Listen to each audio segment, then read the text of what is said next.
y'all. It's your girl Q. It's your boy Blair. Hey. What's up, guys? All right, Blair, let's jump right into it, yo. So last week we talked about the transformation of becoming a better person. I have. This week has been a little bit better. I'm still learning. Yes, the art of transformation. I'm becoming positive, but this week... It's actually becoming a better person. Now, there's the transformation. Now it's just, like, staying into the grind. You know, You're already starting to become better, but you're trying to, like, stay there. You're starting to make better habits for yourself. Like we always say is that we're trying to be a better person, and we want to become a happier person, but we hold on to the past. Yeah. Because what happens... We have those people in the world that tries us, and we also want to show our face and be like, oh, you do not know the old me. Do not let me go back in my archives and bring out that old person. Yep. And that's where we mess up our transformation of becoming a better person. But so I'm happy we touched on that because last week we spoke about that. We wanted to talk about Kanye. Yeah. So, like, let's just touch on it real quick because I didn't want to watch the video for various reasons. I heard a lot of people talking about it. I heard the circulations about it. And honestly, I'm a Kanye fan, and I didn't want to be tainted, and I didn't want to hear anything else. I just care for his music. Yeah. But for the sake of this episode... Don't you hate that? Like, when you really love someone's music, and then they say something that's like, oh, are you serious? Like, why did you say that? Why? Honestly, yeah. So for the sake of this episode, I decided to watch it, and I was just like, okay. And honestly, I agree. I agree with majority of the things he's saying. I know you disagreed with a lot of the things he said. Yeah. But, like, let's touch on it real quick. What is some of the stuff you disagreed on? So really quickly, just like obviously the whole slavery was a choice. I understand that he didn't articulate his feelings correctly as he should have, and I don't believe he did. But still, as a celebrity and as an icon, because Kanye is one of the best to ever do it. I will give him that. I'm a huge Kanye West fan. I have like 5 of his CDs. Yeezus was not. I even have Yeezus, and that's not like my least favorite album. But I love The Life of Pablo. College Dropout, literally as a kid, like that was my life. Through the Wire. Oh, down. That was my Spaceships, girl. Okay, but that was my album. That's my point. Okay. Jesus Walks. Ooh. But it's just hard for me because, like, okay, he's saying slavery is a choice, and he's talking about people becoming better people and stuff. And it's so hard because it's like you're saying some things that are really right, and then you're saying some things that are huge about slavery, and you're black. Like, it's just, like, really, bro, like, if your mom was here, I think his mom would be very, very disappointed that he said something like that. And I agree with you on that point because when it comes to slavery, I agree with what Kanye says, and I agree with what you said. To touch on what you said, like, it is true. It wasn't a choice. A lot of people, it wasn't a choice. You're pulled from an island, you're pulled from somewhere, put into an area where you don't have any friends, any family, don't know where you are. You're in shock. Like, you don't know what's going on. You live in exactly. You're so used to things. You know how you're so used to life. Like today, we couldn't even imagine a nuclear bomb coming. We couldn't even imagine someone being enslaved today. Absolutely. And you're right. And it's just like 400 years of it. So kids are being born into it. So this is all they see, and this is all they know. I mean, people are educated in Africa, but now you're coming into different languages, and you have to learn, and people are learning the new languages. So it's like you're being born with no education. So imagine not being able to read, not being able to write. So you're basically in a world where you don't know anything. Yeah. And I agree with you. What I agreed with Kanye, which I believe what happens with Kanye is that he just doesn't know how to articulate some of his words. But what he was saying is that for 400 years, there was about over X amount of slaves. But for 400 slaves, there was one slave master, one whip. If I had my goons, of 400 of my goons, and one person is trying me, I'm going to attack you. But then this is why I was saying Kanye doesn't know how to articulate. Because this is people... Not one slave owner owned 400 slaves. Well, there were 400 slaves that got here, and there were a lot of slave owners. But there was one slave owner to a bunch of slaves. It wasn't one slave owner to one slave. What I'm saying is that even though there was a slave owner, there was a lot of people working the plantations. Have you seen The Butler? But again, we still outnumbered. That's what I was trying to say. We outnumbered. What I believe he's trying to say is that we outnumbered. We could have attacked. However, when you're born in your mind, you don't know what's going on. You don't see. All you see is people trying to attack you. You're scared. So that's why we stayed in slavery for 400 years. Sure, or we didn't know what the fuck was going on. Yeah. Sorry for my cursing. I didn't mean to curse. No, it's okay. But we didn't know what was going on. And that's why I was like, okay, I agree with what he's saying, but then I also disagree. But then I agree with what he's saying. It's kind of true. It's a bunch of us. But you're not thinking that because a lot of slaves, you have to understand though too, many slaves slaves that weren't being whipped were still the master's like number one. Absolutely. A lot, especially that too. There were indoor slaves. You know, it's more than just what meets the eye. Slavery was a choice. No, people were being raped. People were being murdered. People were being lynched. So like now, if we move forward, that's not a choice. Well, if we pass that, now if we come to society, like let's jump to society. We're basically enslaved in our minds. Society tells us how to think. Society tells us how to dress. Society tells us what to do. Like what he said, that his daughter didn't know mommy was white and he was black. His daughter came home and the daughter said, my teacher told me mommy is white and you're black. Like what we said in our previous episodes. When we're growing up as kids, we didn't know who was black, who was white, we didn't see anything. Society had to tell us that. We had to watch TV for someone to tell us that. We had to go to school for our teacher to tell us that. Like even for boys and girls, when we would be in school for health day, they would separate the girls in one room, the boys in one room. Now let me tell you about what you have and let me tell you about you. But in honesty, what's the really difference between men and women? You guys have upper strength, women have bottom strength. We honestly have equal things, but because society tells us we need to be lesser, that's why things. Not me. I got big arms and I got a big booty. Well, my arms are getting bigger. They're not that big, but I'm getting there. I'm like mixed. I'm half woman, half man. I can't believe I just said that. That's not what I meant. Pause. Right? I meant built. Like not. Oh Lord. But the funny thing, I am a man. I am a man. You guys clarify. But shout out to my LGBT community. Oh.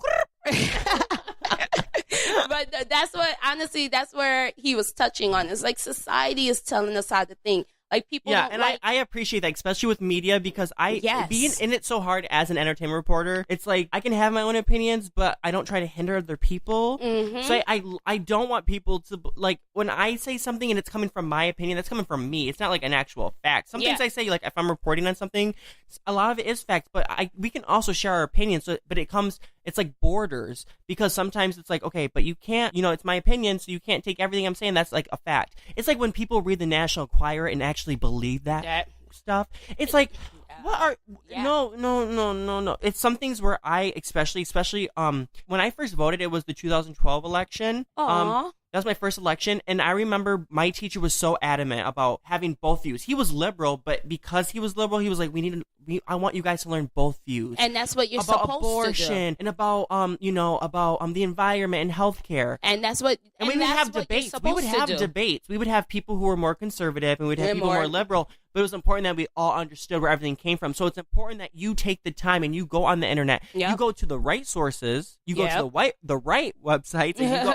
I almost said white. The right websites. And you fact check. And it's your responsibility as people. But it's also the media can put whatever they want. But it's your responsibility to make sure that you're speaking about things and you that are actually yourself. You're educating yourself, and don't just say things because Fox News said it. Because if you said that would be rarely bad. And don't say things because CNN said it, because that would be very. And that's exactly what Kanye is basically touching on. And one thing that I honestly like what he said was with Ebro in the morning, he had a guest on there that said something that he didn't like. And she checked him. Do you know who the guest was?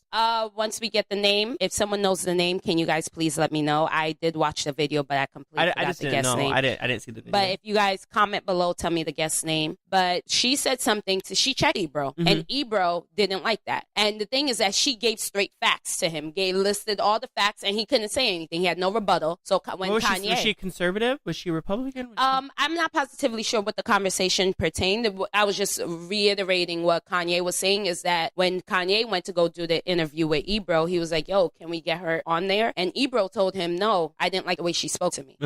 And what was it that she said? And this is what I'm saying about society. We're so stuck in like, oh my God, they hurt my feelings. Oh my God, I don't want to talk to them. Oh yeah, we are so very, very, very sensitive now. It's so sensitive. Even with comedy, people can't just like, oh my God, no. And then we're quick to censor, and then now we can't educate the world about things because we don't like the fact that we got checked. We don't like the fact that someone threw facts at us. And we don't like the fact that someone said something to us that we didn't know.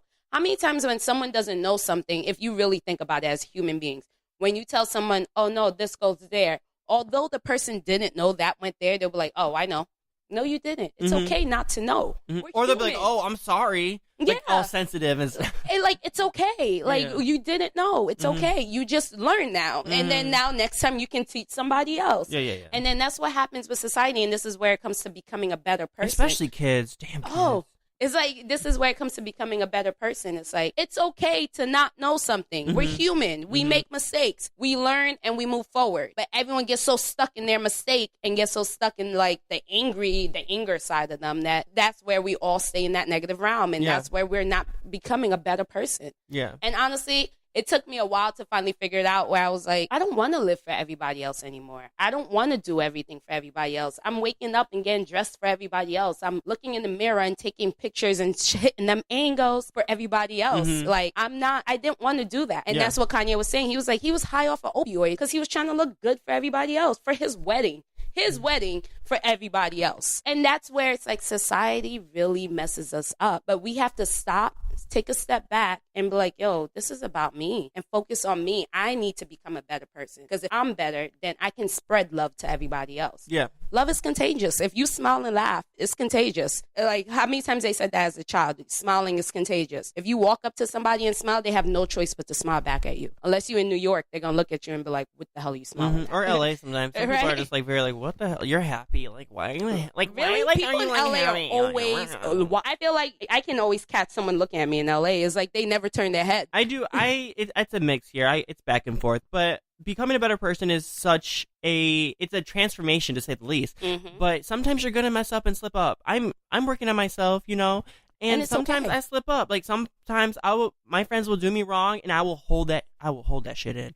Just builds up and builds up and builds up. Then you wait till you see them. Sudden, I will go off on their ass, and then I have to say sorry. And it's like, damn it, I never had to say sorry. If I would have just told, not admitting that I'm sorry, but I would never have to go back to how I was if I was just very upfront with them. Honestly, and that's the problem with a lot of people, is that no one likes to be direct anymore. And honestly, I appreciate being in New York, because New Yorkers are a lot more direct than Californians. Yeah. But, like, no one wants to be direct. Everyone wants to beat around the bush and act like they're your friend. Honey, I don't need any more friends. I was like, I got my group of friends. We've been together since birth. I'm good. Yeah. I was like, if you want to be an acquaintance, cool. We could be, hey, how you doing? Keep it pushing. But you don't have to be fake to me. You don't have to be my friend. Yeah, I hate fake people, man. And this is, exactly, and this is where the whole mindset, because trying to become a better person, you always have those group of people that you think are your friends, and they're really not your friends, and that's what messes you up. Especially out here, that's one of my transformations. Like, I cannot stand fake people. I can't deal with fake people. Okay. And so, like, it's hard for me to be fake to fake people, but I'm learning, because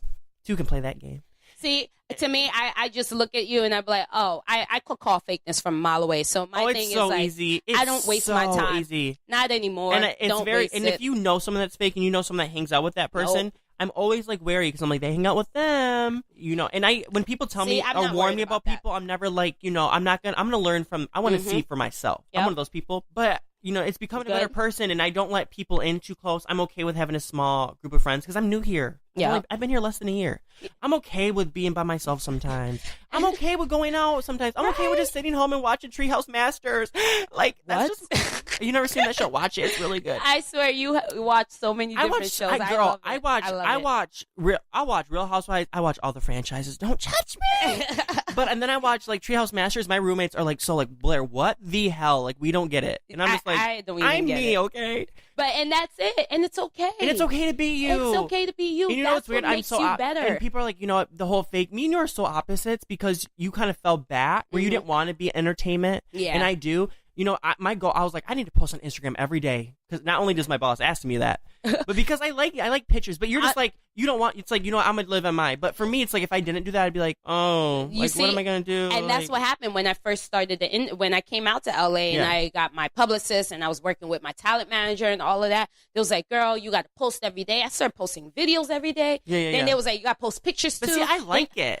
To me, it's like an art. It was anxiety for me. I was like, why? You want to know why? Because I'm a very private person. I don't like people in my business. But see, I have no business. See, I don't got no man. Private. I got friends, but I'm pretty private. I mean, I'm private, but No, if you meet any of my friends, they will tell you, oh, Q doesn't say anything about her life. Like, that's the thing. So then when someone's telling me who's very private to expose yourself, I'm like, whoa. And then the thing is, like, now I am a little bit more transparent because I opened up about my journey. Yeah. However, the thing is that I felt like I was being exposed in the wrong light. Like I was showing a fake me. Oh yeah, that's not good. Show the real you. And that's what happened. I didn't feel, and that's what I was saying. I wasn't living for me anymore. I was like, okay, they want me to post on social media. What do I have to do to make everyone to want to watch my video? What do I have to do to make everyone get my likes? Oh, that will get in your head, girl. That will get in your head. It got in my head, and I just started thinking, then started looking at myself, not happy with the way I look, and then that's where I was just like, Hugh, stop, take a deep breath, take a step back, and worry about you. Yeah. And that's what I had to do. And that's what made me become a better person. Honestly, I feel like I'm a lot happier and I'm a lot loving now than I was before. Like if someone says something to me that is left, I'm gonna be like, oh honey, goodbye. And just move. Old Q would have probably, right? Old Q would have been all up in their face, saying something, had to make sure I hit below the belt, make sure I do, but that's not me anymore. I think last year was my big transformation. Like 2017, like I got rid of some toxic people in my life. I made some big moves. Like it was a lot of things happening and a lot of changes. Exactly. Like 2017 was the year of change. And so this year, because I graduated, lost some friends, moved all in the same year. Wow. Got a job all in the same year. And so like 2018 is just like my steady, like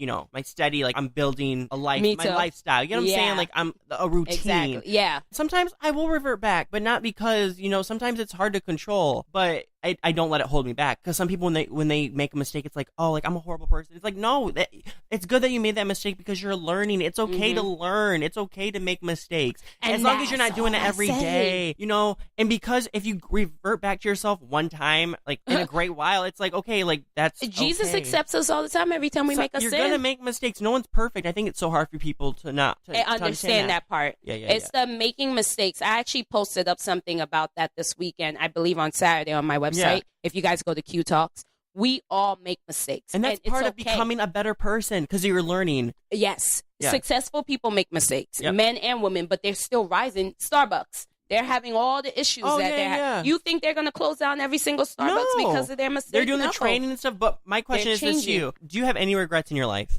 No, I don't have regrets. And that's how I know that someone is becoming a better person.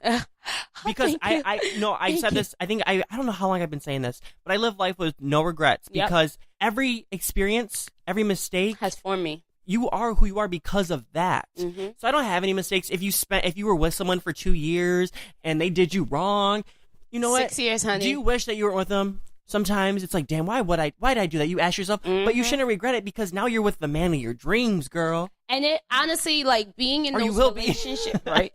I will be. I ain't there yet. Hopefully. I'm praying for you. But being in those like relationships, having those experiences, having those mistakes, honestly, those are like notches in your belt that makes a belt loop. That's what makes you who you are. And it forms you and it makes you even more unique because we're all snowflakes and we all experience things. And one thing that honestly stuck out to me the most, which I am going to make a blog post about, when I was in church yesterday, this guest pastor came in. It opened up my eyes. She was like, everyone is always talking about what happens at the end. Everyone talks about their success story. Everyone talks about the great life. They don't talk about the journey. And this is the thing. No one talks about the journey because it's really disgusting. The journey is always disgusting. Oh, yeah. People don't want to admit that they had side jobs. Exactly. Girl, I have some side jobs. Sometimes I walk these 2 dogs like 3 times a day.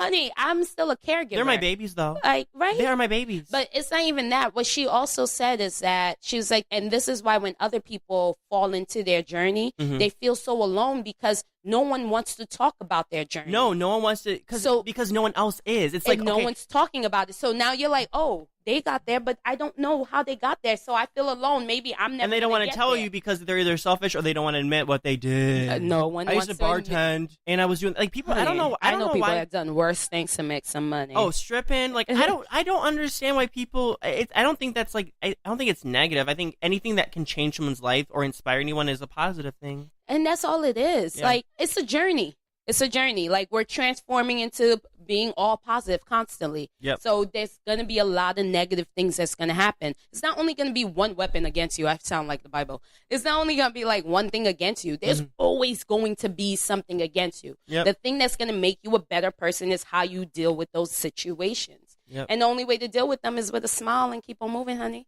Mm-hmm. You just be like, And don't let any of those things tear you down, because you're gonna have some hurdles. Let me tell you something. When I first moved here, I felt like there was so many things happening. Like, it's just like, why is this happening? It's like, why are my neighbors assholes? Why did I get a car ticket? Like, why did I? It's like all these things, and then you're just like getting sunken. But I went to church. I think it was like after I was baptized, everything just started turning around. I said, what? It's that spiritual journey. If you guys listen to episode 1, be open to spiritual guidance, because it will change your life. And it's just like, because I'm not saying because I got baptized, it's like the powers. It's the mindset. It's the mindset. Even if things did happen, it's like, oh, that's not a big deal. I can pay that ticket because now I have a job. It's like, nah. Honestly, and no lie, I was on the phone with my friend because if you guys didn't know, last week was the worst week ever. Q was having such a bad week. Me and her were talking. I was just like praying for her. Oh, thank you, love. I had a really. And honestly, I was on the phone with my best friend. We spoke for like 4 hours on video chat, and we went through all emotions, laughter, crying. We were girls. We were really girls. And like at the end of it, she was like, honey, like, where's your spirit in? Right now, you're like living in this negative spirit. She was like, too much bad stuff is happening because you're constantly thinking of only negative things. And I was like, that's so true. Like, every time something bad happens, I'm like, okay, what else now? Like, I'm bringing You're just like, you're ready for it. It's like, you're not even looking for anything good happening. It's like, okay. One time, I had like the worst day. I literally had like the worst day ever. Oh, like, God. I walked outside and I had a ticket and I was like, oh my gosh. And then things just kept happening. Yep. And it was just like, what the heck? But I will say, I remember that night just telling my roommate, like, I had the worst day ever, but I made it. I'm home now. I'm home. I'm alive. You know, I'm breathing. Because you ever have a bad day, but you get home and you have a glass of wine or something. It's just like it's like different. It's like, it wasn't that bad. Right? Like the next day happens, like, oh, it's whatever. What happens is that we get so stuck in like the bad things that are happening that we're creating that chain effect. Yeah. We're making the bad things happen to us. Although people don't believe you can make bad things happen to you, honey, you can make bad things happen to you. So Q, how can we, because we just did the transformation, we want to become better people. What is something that we can do to practice this? Well, as everybody knows, if you go to my website, qtalks.com. qtalks.com. Every Monday, I post up this week's lesson. And this week's lesson, of course, is this week's conversation and becoming a better person. So today's lesson, discover one thing that would make you better and more empowered at what you do and who you are, and make it a part of your routine. If this is difficult, identify why becoming better is something you wouldn't want to do. Your goal is to recognize how and why you sabotage your empowerment. Simple as that. We sabotage our own empowerment. We do. All right, you guys, as always, leave a comment. Yes, let us know how you are practicing of becoming a better person. Let us know your process. Also, make sure you guys follow Q Talks. Q Talks. QUI. Talks with an S. Q Talks. And make sure you follow Q. Blair, you should have me do the jingle. You just really made that jingle. I've been trying to get someone to sing at the beginning. Oh, you got me. I mean, I don't sing, but I will. All right, follow Blair. Oh, yeah, y'all follow me on everything. I am Blair T. I-am B-L-A-I-R. Blair T. Not I am Blur. I've said this every episode because people are always saying stuff, messaging me. Blur. I'm like, oh, next guy. Blur. But have a great one, guys. We love you. Bye.